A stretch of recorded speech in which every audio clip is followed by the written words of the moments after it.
boa tarde, bem-vindos a mais um Conversas à Quinta, desta vez com uma assistência lá por trás, os alunos da Escola da Fuseta João Lúcio, que vão estar connosco a ver a entrevista em direto. Vamos convidar um dos maiores saxofonistas a nível nacional, o Desidério Lázaro, um algarvio, que com todo o gosto se disponibilizou para estar connosco nesta entrevista.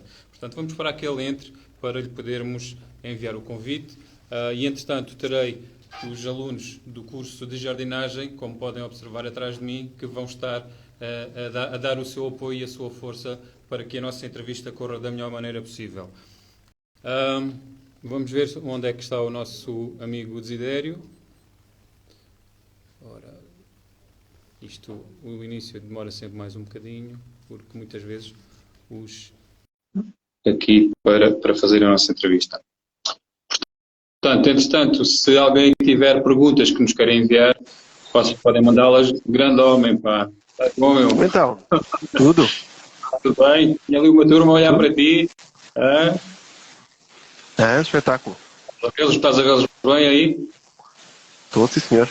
Se quiserem fazer adeus ao Desidério, vocês aí atrás. Olá. Bom, Desidério, vamos falar um bocadinho de ti. É assim, o saxofone é um tema, um instrumento que não é muito conhecido, ou pelo menos dentro da malta mais jovem, não é? E eu gostava, tu sabes que nós estamos a fazer esta entrevista diretamente para o agrupamento de escolas Francisco Fernandes Lopes em Olhão, e eu gostava que tu, sendo um moço novo, ainda não tens 40 anos, gostava que tu pudesses falar um pouco de como é que é essa experiência, como é que é ser saxofonista. Porque tu, basicamente, tu vives do saxofone, não é? Portanto, eu vou começar a fazer umas perguntas, vamos falando um bocadinho do teu percurso e é para terem um bocadinho, principalmente, o que tu tocas. Eu estou aqui a ouvir um ruído, não sei se és tu, se sou eu, consegues perceber aí das tuas horas? Não. Não, eu vou ter ouvindo um bocadinho às vezes aos cortes, portanto, vais-me perdoar se eu devolvo ao teammate pedir para repetir a pergunta. Deixa-me lá ver, vou tentar tirar este fone. Estás-me a ouvir bem agora? Estou. Estás-me a ouvir? Quer dizer, sim. Estás a ouvir melhor? Bom, vamos lá então ver. Caminho dos 40, ainda não tens, és considerado um dos melhores saxofonistas da nova geração em Portugal. É verdade? Consideras-te um dos melhores ou queres ser sempre, estás todos os dias, tentas ser um pouco melhor e todos os dias trabalhas para isso? Ok, boa pergunta para começarmos esta nossa conversa. Boa pergunta, difícil, não é? Não é difícil. Na verdade, eu não... Uma das vantagens da globalização e do acesso que temos à internet e de podermos chegar a qualquer parte do mundo em muito poucos segundos, eu estou muito consciente dos grandes saxofonistas que existem por este mundo fora. Obviamente Portugal tem muito bons saxofonistas também, mas eu não, quando me considero, se é que perco muito tempo a considerar-me no meio dos meus pares, eu nunca penso em Portugal, apenas em Portugal. Portanto, eu penso nos heróis com os quais cresci a escutar, e claro que presto atenção também aos novos heróis de Portugal que os há, e o nível do saxofone em Portugal tem aumentado muito nos últimos anos, e é um prazer enorme ir acompanhando muitos destes jovens que tocam muito bem. Mas a minha postura é um bocadinho, ou seja, a minha postura perante mim próprio é um bocadinho como, e vou dar um exemplo, que não me levem a mal estar a misturar música com desporto, mas eu tenho como exemplo, como grande exemplo, o Cristiano Ronaldo, que é uma pessoa que já conseguiu tanta coisa enquanto jogador individual, não é?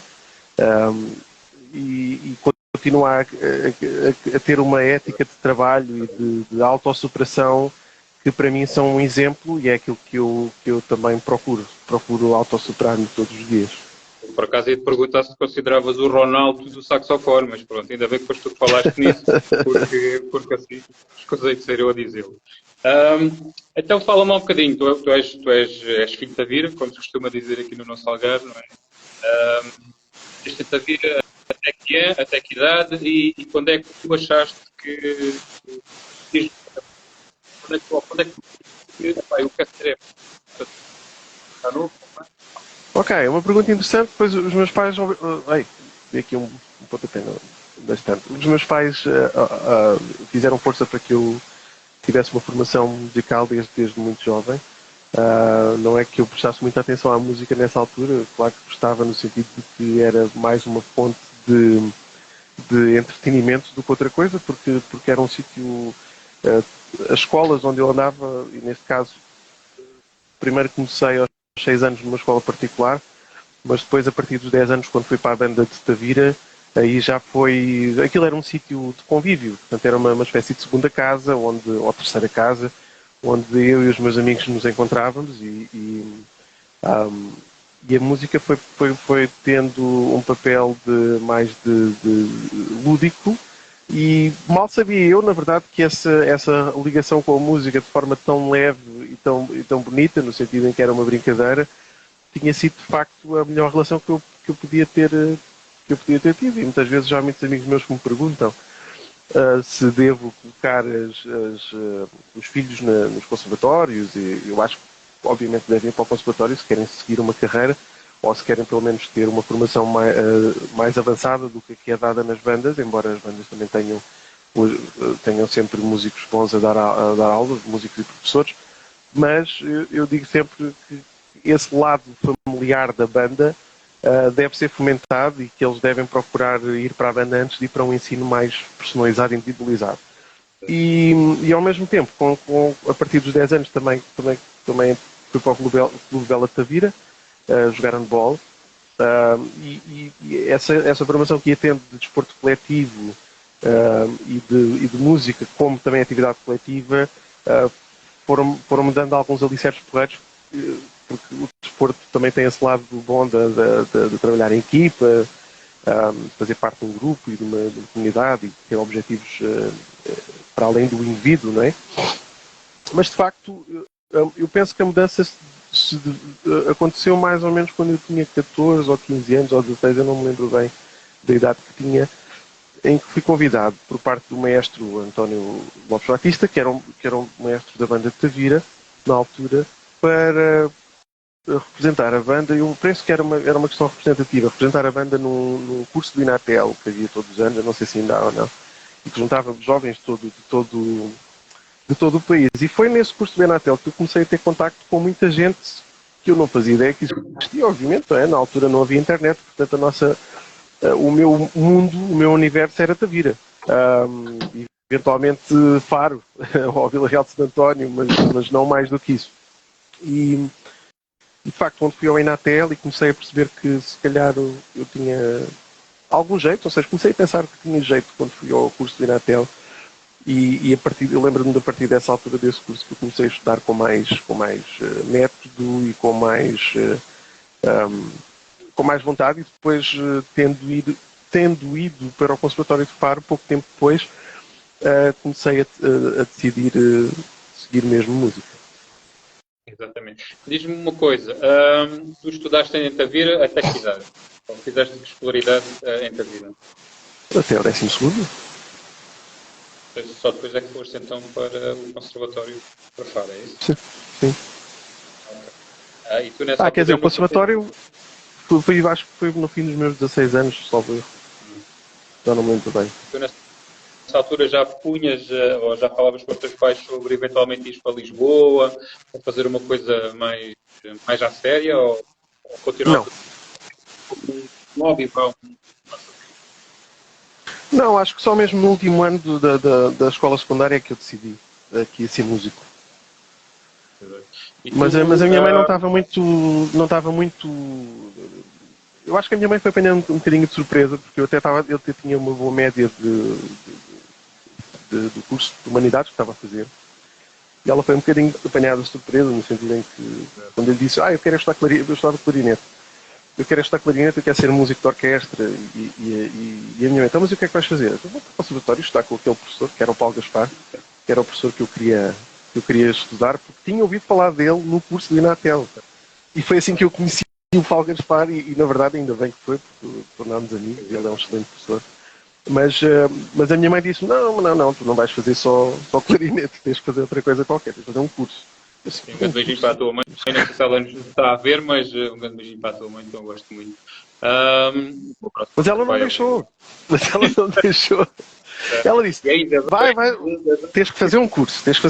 Então eu lá fui à procura, ao pé do conservatório, o que é que havia ali. E de curso, assim, que fosse mais ou menos dentro da área, então vi que na ESE de Setúbal, na Escola Superior de Educação, existia um curso de Educação Musical, e então disse à minha mãe, olha, o que é que achas disto, de Educação Musical? E então lá fui fazer, ao mesmo tempo estava no Conservatório de Setúbal, fui fazer o curso de Educação Musical. Tu quando foste para a escola, para o 10º ano, o que é que tu querias ser quando acabaste o 10º ano? O que é que Não, aí não tinha noção ainda. Está bem. Em 2002 foste estudar jazz e saxofone para o Hot Club em Lisboa. Como é que isto começou? Como é que isto surgiu? Tu foste para lá estudar, depois do 10º ano, eu queria estudar por 2002, vais para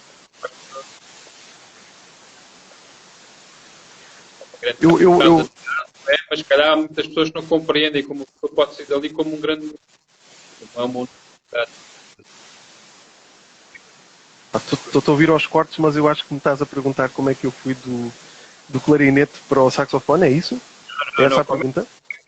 Preparo para o... Epá, isto está mesmo aos cortes hoje. Grandes malandros, pá, do Instagram. Faz movimento. São palavras específicas que eu vou perdendo. Como é que foste? Preparo para Lisboa, para o Hot Club. Então, primeiro fui para Setúbal, não é? Fui viver para Setúbal. Depois acabou por ser, quer dizer, não foi bem natural, porque eu queria mesmo era ser músico de orquestra, era clarinetista. Só que eu depois concorria à Escola Superior de Música na altura, para clarinete, e também concorria à Metropolitana. E não entrei no curso de música clássica. Então decidi, olha, estou um bocado cansado deste processo e vou já para o jazz. E então fui para o jazz, já no clarinete, ainda no clarinete, fui para lá. Hoje vou para o Depois, em 2004, vais para Amsterdão. É isso? Sim. Como é que foi esse processo? Como é que é Amsterdão? E não, por exemplo, nos Estados Unidos? Olha, os Estados Unidos é muito caro, não é? Não havia hipóteses. Amsterdão, o meu pai tinha vivido lá, eu tinha lá passado uns tempos, ou seja, era um sítio que me soava bem a ideia de ir para lá. Também vi a possibilidade de Londres, vi a possibilidade de Paris, Berlim, mas assim, cursos lecionados em inglês só tinha essa hipótese, ou Amsterdão, ou Holanda, ou Inglaterra. E acabei por escolher a Holanda porque acho que era mais barato. Já não me lembro se foi essa a razão. Não me lembro, na verdade. É outro ritmo. Talvez. Não, e havia uma espécie de... Eu acho que também havia no subconsciente coletivo da minha geração a ideia de que Amsterdão é assim um sítio, uma sociedade livre e isso era assim, como é que se diz, sedutor, não é? Essa ideia de ir para Amsterdão. Exatamente. Tu, quando acabaste a licenciatura, parece que acabaste com mérito, não é? Porque te dedicaste e esforçaste, não é? É aquilo que eu tento, muitas vezes, eu e os meus colegas professores tentamos transmitir aos alunos aqui na escola, que isto sem esforço nada se consegue. Às vezes parece que é fácil. Parece que acabaste com a licenciatura com mérito. E depois, quando tiveste a licenciatura na mão, ficaste lá.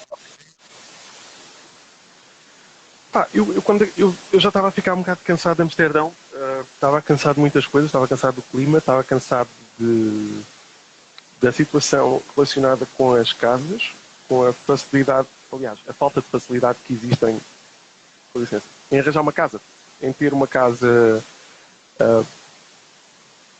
estabilidade a nível da habitação. E estava relativamente cansado da Holanda, estava relativamente cansado de ser imigrante também. E tinha mesmo vontade de vir para Portugal começar a pôr em prática os meus projetos. E depois também sabia mais ou menos de que não iria ser muito difícil para mim, porque não havia ainda muitos saxofonistas na altura. Agora já há muitos saxofonistas, cada vez mais e bons. Na altura havia alguns, mas lá está, é um instrumento que ainda não tinha muita gente a tocar muito bem. E eu pensei que, olha, vou para Portugal e vou ocupar o meu lugar lá. E poder mostrar a minha música, porque eu queria era começar a escrever música e queria... Aliás, eu já escrevia música, mas queria começar a ter concertos com os meus projetos. Pronto, essa também foi uma das razões. E correu bem? Conseguiste esse objetivo ou foi difícil? Sim. Foi bem. Foi relativamente rápido. Ainda tive uns meses em Tavira e depois fui para Lisboa. Ok. E depois, em 2013, fizeste o mestrado em jazz na Escola Superior de Música de Lisboa. Portanto, a minha questão é, o que é que fizeste entre 2004 e 2013? Portanto, estamos a falar de 9 anos. Só tocaste, davas aulas, compunhas, como é que é? Eu voltei da Holanda em 2008. Sim, estou a dizer que começaste em 2004 a tua licenciatura. Exato. Opa, em 2010 lancei o primeiro disco, depois lancei o segundo em 2012, o terceiro em 2013, o quarto em 2015. Portanto, aí fui começando a fazer os meus projetos, a partir do momento em que eu cheguei cá. Tu, quando fizeste o mestrado, já davas aulas no conservatório ou ainda não? Já dava aulas na Escola Superior de Música, inclusive.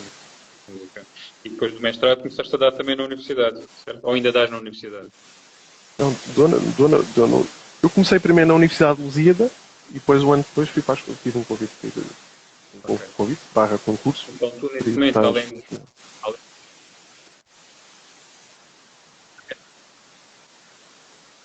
Olha, não estou a ouvir nada. Vais ter que repetir. Peço desculpa a todas as pessoas que estão a ouvir. Além de... Perfeitamente. Além de seres música, mais professor. Sim. Pronto. Era isso que eu te queria perguntar. Ok. Já me disseste onde é que lecionas essas questões. Eu tenho aqui. Tu és considerado um dos 5 saxofonistas a ouvir em Portugal. Um dos 5 maiores em Portugal. Eu já te perguntei isto, mas vou perguntar isto. Foi uma mensagem que o ano passado achas que sim? Ou continuas a trabalhar para ser melhor? Bom, vamos lá ver. A música não é... Há bocado eu dei o exemplo do Ronaldo mais como exemplo a seguir para a autossuperação, mas não necessariamente como algo que possa ser comparado como um músico ou um artista. Nós na música não temos propriamente golos para marcar, nem bolas para defender. É um caminho individual muito solitário, eu diria que é mesmo muito solitário, porque é assim, o caminho do artista é um caminho solitário. Portanto, como não há propriamente... Eu sei que há alguns prémios na música, não é? E é uma coisa com a qual eu não estou muito de acordo, que existam prémios na arte, não sou a favor, porque precisamente os critérios, por mais objetivos que sejam, é difícil comparar propostas artísticas diferentes. E claro que a gente pode sempre fazer uma análise objetiva. Será que, sei lá, o Sidério tem bom som, tem boa técnica, sei lá, coisas assim mais objetivas, ou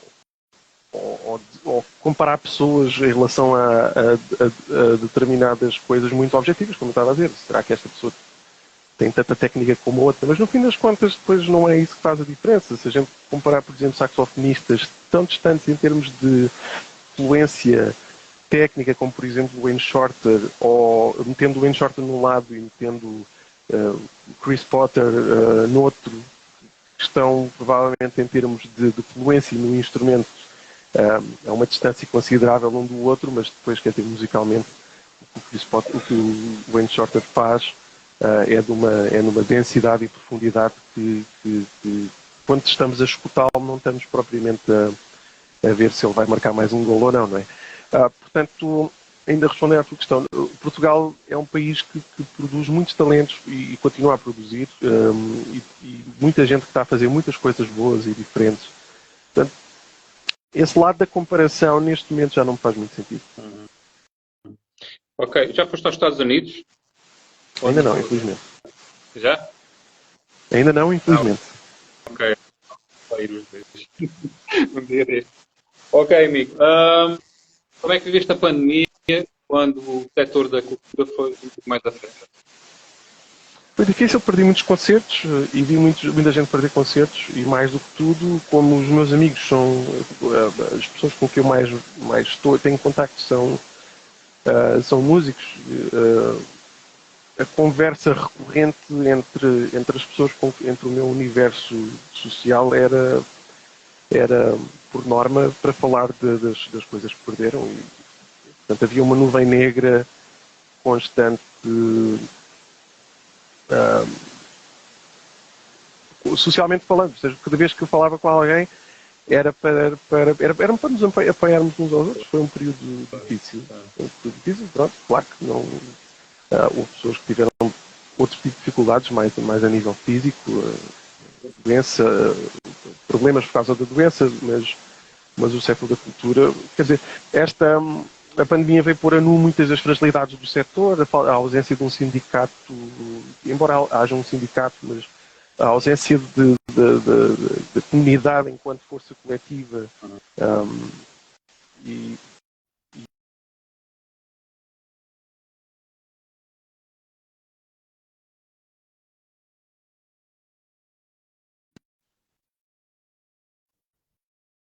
Não parei porque se calhar fica sem internet, não faço ideia. Também ficaste aí congelado, estavas bonito. Bem, então escuta uma coisa. Consegues-me ouvir? E agora estás-me a ouvir melhor. força. No concerto de Black Mamba em Tavira este verão, fui convidado pelo Tatanka, que nós entrevistámos a semana passada, a tocar saxofone na música Love is on My Side. Deve ter sido a primeira vez que isto aconteceu nesta música e se calhar foi a primeira vez que fizeste isso também com eles. Como é que surgiu este convite? Qual é que é a tua ligação com os Black Mamba? Como é que... Explica-nos como é que... Então, eu já fiz uma temporada a tocar com eles. Na altura estava a substituir o meu colega e amigo Ricardo Branco, que era o saxofonista principal da banda, até eles deixarem de ter sopros a acompanhar, que é uma coisa mais ou menos recente, penso que nos últimos 2 anos. Portanto, ainda fiz uma temporada, fiz um verão de vários concertos com eles e criei alguns laços de amizade com os músicos da banda, e são pessoas com as quais eu gosto muito de estar. E eu, quando me apercebi que eles iam estar em Tavira na mesma altura que eu, na altura em que eu iria estar de férias, e eu perdi um bocadinho a vergonha e contactei o Tatanka e disse: olha, vou estar em Tavira, como é que é? Dá para tocar uns temas? Portanto, na verdade, o convite fui eu que me fiz convidado. E o Tatanka, como é um querido, e disse logo que sim, e vamos.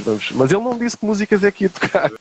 Até ao soundcheck do próprio concerto em Tavira, eu não fazia ideia que músicas é que ia tocar. E o Love is on My Side acho que tinha ouvido para aí uma vez na rádio ou uma vez na televisão, nem conhecia o tema. Portanto, foi tudo muito novo para mim, mas porreiro, gostei muito de fazer aquilo e depois vão tocar na minha terra, eu gosto sempre de tocar na minha terra. Bom, eu tenho filmado se quiseres, algum dia, depois logo faço. Manda. Bem, então foi muito giro, foi muito engraçado e por acaso foi uma coisa que ninguém estava à espera, foi muito inesperado também. Bem, tu já disseste aí quantos, mas eu volto a perguntar porque não apontei, quantos álbuns é que tu já gravaste e como é que é o processo de um artista que toca saxofone produzir um álbum? Normalmente a gente não, um álbum é uma pessoa a cantar, não, no teu caso é uma pessoa a tocar saxofone. Como é que funciona este processo? Portanto, eu tenho 8 álbuns em nome próprio. Este ano lancei o 8º álbum, que se chama Stillness in Time, gravei em duo com o pianista Daniel Bernardes, e já tenho aí outras coisas na calha para os anos que vêm. Aí vem. O processo de gravação não é diferente do que um cantor, portanto estamos a falar de um instrumento acústico que tem as suas características acústicas e que têm que ser captadas. O processo de composição, eu escrevo muitas canções, portanto eu vejo-me como um cantor, a maior parte dos projetos em que eu sou o autor, eu vejo-me como o cantor do projeto. Não é que haja letras, mas eu penso em sílabas também, como um cantor pensa em sílabas. Embora seja instrumental, a estrutura das linhas que eu faço, as frases melódicas, é como um cantor faria. Por acaso eu tenho essa pergunta para te fazer, que é assim, quando tocas, vislumbras na tua mente o sentido e o sentimento de cada uma das tuas músicas? Nem sempre, ou seja, o caminho até lá chegar é sempre é muito diverso. Às vezes as ideias são apenas melodias, outras vezes são apenas sequências de acordes, outras vezes são apenas linhas de baixo, um groove qualquer que eu gosto e que me surgiu, e depois escrevo por cima desse groove. E muitas das vezes, respondendo à tua pergunta, são sim consequência de algum estado emocional pelo qual esteja a passar no momento. Exatamente. E vou-te fazer uma pergunta muito sui generis. E tu vais-me dizer o que é que eu estou a falar. Cérebro estado zero, pano verde, terceiro esquerdo, moving, Mia, use the force. O que é que isto quer dizer e como é que surge esta ideia? Uau! São muitas perguntas. Portanto, Mia é a minha filha, é o nome da minha filha. Portanto, ela ainda não tinha nascido, mas eu fiz a música e depois, durante os primeiros meses dela, eu achava que ela não tinha nada a ver com a música, porque a música é muito bonita e tranquila, e a Mia era um terror, como deve é. Eu sempre, mas porquê é que o rei escrevi esta música quando não tem nada a ver com o que ela é agora? E outros, por exemplo, o Pano Verde era um bar que eu costumava frequentar em Tavira, ou seja, todas as coisas que acontecem nessa música têm uma relação com vários personagens, várias coisas, situações que aconteciam naquele bar. Ou seja, há muitas coisas. É raro a música que eu escreva que não tenha uma ligação com qualquer momento. Por exemplo, há uma música que eu tenho que se chama Groovy, e essa música não tem história. Então, quando não tem história, dou-lhe assim um título mais genérico. Tudo isto que eu te perguntei, estes nomes todos são nomes de músicas de alguns dos teus álbuns. Portanto, eu gostava de saber como é que as coisas surgem, não é? Como é que foi aquilo que já disseste. Quando dás um nome, estás a ver essa música. Estás a ver e quando estás a ver exatamente o que é que quer dizer, como tu falaste, estou a ver o bar de Tafira, onde estão a vir para o e é para dizer que já moravas no terceiro esquerdo, moravas no terceiro esquerdo. Sim. Opa, sabes que há bocado esqueci-me de referir este aspecto, que é, eu gosto muito de cinema e gosto muito de música para cinema, e penso muitas das coisas que me acontecem na vida, há bandas sonoras que são criadas mais ou menos instantaneamente, nem sempre, claro, mas muitas das músicas que eu escrevo vêm desse processo de estar a passar por alguma situação e começar a ouvir uma banda sonora para o meu próprio filme, para a minha própria vida, e aí nasce a música, sim. Era isso que eu te ia perguntar, porque tu, além de saxofonista, és compositor, e como é que surgem estas ideias? Mas já nos... eu queria que alguns alunos que me estão a ver, eu gostava que tu desses um conselho para aqueles alunos que gostavam ou que querem fazer, ou quais são os passos, o que é que tu achas que poderiam fazer? Acho que o maior passo que podem fazer é divertirem-se enquanto estão seja aquilo que escolham para a sua vida, que se divirtam a fazê-lo, porque isso eu acho que é o que faz a maior diferença. Por exemplo, há bocado estavas a falar da pandemia. Eu toco música desde os 6 anos, não estou a dizer que estudo música a sério desde os 6 anos, mas diria que estudo música a sério desde os 14, 15 anos, e agora estou quase a fazer 40 anos e são raros os dias em que eu não pego no saxofone para estudar. Eu só conseguiria ter essa vontade de ir sempre para a sala de ensaio ou para o estúdio, estudar mais um bocadinho e tentar melhorar qualquer aspecto que há para melhorar, que há sempre aspectos para melhorar, se isso só é possível quando nós gostamos realmente daquilo que fazemos. E acho que isso depois faz a diferença a longo prazo na nossa vida. A gente até pode aceitar um trabalho por uma questão monetária ou, por, ou para satisfazer alguém, não é? Às vezes não é para nos satisfazer a nós próprios, mas no fim das contas o que nos faz perseverar é se nos estamos a divertir com o que fazemos. Isso aí tem absolutamente... sabes, é uma coisa engraçada, porque eu vou voltar a dar o exemplo do desporto, que eu também vou lendo algumas entrevistas e eu lembro-me de ler uma entrevista do Roger Federer, do tenista, já nos seus 30 e ele a dizer que pronto, o ténis é um desporto muito violento a nível de preparação e mentalmente, principalmente questão mental. E o Roger Federer dizia no início dos 30 que ele dizia, finalmente estou a começar a divertir-me com o que faço. E ele diz que a partir do momento em que se está a divertir, a questão do sucesso deixa de ter alguma importância. O Ronaldo também fala um bocadinho sobre isso, dá um bocadinho a entender de que agora se diverte mais do que quando era mais novo, porque se calhar estava mais focado naquela coisa dos prémios e do sucesso individual e que agora desfruta mais do próprio ato de ir para o campo jogar a bola. Eu acho isso muito interessante. E eu digo-te honestamente, eu hoje em dia, eu cada vez mais me divirto a tocar. E seja havendo concerto, não havendo concerto, a pandemia retirou o concerto de tanta gente, há muita gente que arranjou estratégias para continuar a tocar vivo e estratégias interessantes e porreiras. Eu ainda fiz alguns concertos também online, mas mesmo quando não havia aquele concerto no horizonte, eu estava a tocar saxofone e estava a escrever música nova e estava a curtir.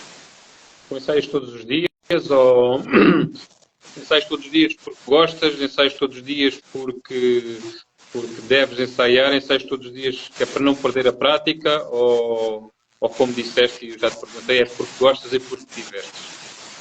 Não, porque gosto, claro. Há outro tipo de responsabilidades quando se aproxima o concerto, não é? Preparar o repertório do concerto. E na verdade eu divirto-me mais quando não tenho que preparar concerto.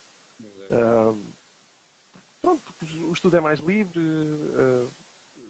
não estou tão focado naquela. Mas é sempre divertido, procurar sempre a diversão. E tu ensaias em casa, não é? Portanto, a minha questão é, deves ter um saxofone abafado, não sei como é que isso se chama. Não, tenho uma sala de ensaio, tenho um sítio onde posso tocar à vontade. Ok. Que tipo de saxofones é que tu tocas? É uma questão que me colocaram e que eu estou a fazer. Eu comecei com o sax alto. Passado pouco tempo passei para o tenor, que é o que eu gosto mais de tocar. Mas também gosto de tocar soprano. E agora, mais recentemente, estou a adquirir um barítono.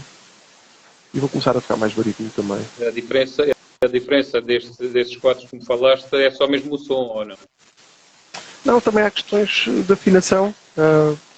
O alto tem mesmo, está na mesma afinação do barítono, o tenor está na mesma afinação do soprano, portanto eu sinto um bocadinho, como nós temos que usar muito na música improvisada, temos que usar muito o ouvido, eu sinto-me mais confortável a tocar os instrumentos na mesma afinação. Neste caso o soprano e o tenor que estão na mesma afinação, mas também é um desafio tocar nos outros instrumentos que estão noutra afinação e tentar adaptar. O ouvido acaba por se adaptar. Com que nomes assim mais conhecidos é que tu já tocaste? Além dos Blanc.